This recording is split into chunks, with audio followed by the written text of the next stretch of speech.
Dan John, Sandler Training PT, PTS Dan. What's shaking, Dan? I was just going to stare intently at you to kind of change up these beginnings, but I won't do that. Hi, John. All right, Good. good. So we talk a lot about garnering attention of a prospect. We haven't spent much time talking about keeping it and keeping their intention and engagement and all that kind of stuff. And I often think about writers. So we have those books that we're reading and we just can't stop turning the page to see what's going to happen next, sort of thing. And then we have those that almost feel like a clinical textbook and we can't wait to put them down and just let it be a paperweight or whatever it's going to be for us. But there are those salespeople that are really good at keeping people engaged. And there are those that are pretty good up front, but then it seems to kind of falter. So what are some of your thoughts on keeping engagement and attention of prospects? Well, I guess first and foremost, my self-confidence has to be really high because if I'm Yes. a weak person or I don't like who I am, I'll do whatever the prospect says and I'll talk about a lot of different things. And so my confidence has to be really high because people get attracted to that. They do.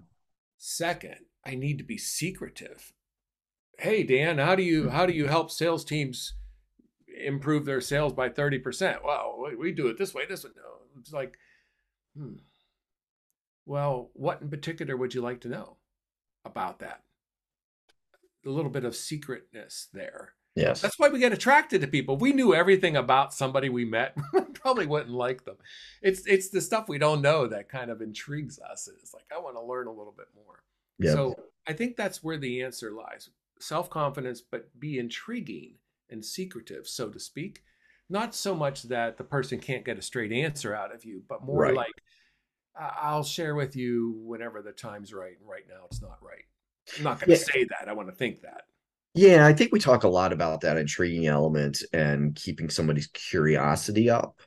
Hmm. But until you said it that way, the secretive mentality is we don't talk a lot about how you do that or kind of the approach to making that happen. And I think that describes it where you're trying to continue to entice somebody in by providing limited information at times, not being deceptive to your point, but by keeping them in the fold.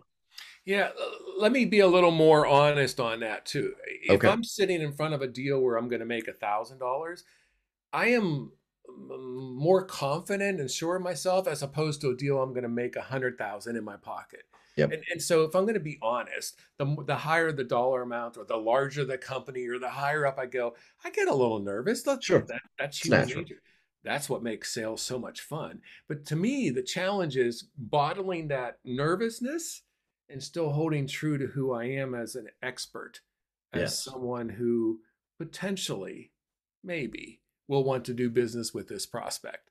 There we And go. maybe not. Yeah. Yeah. You got it. All right, everybody. See you again tomorrow. Take care.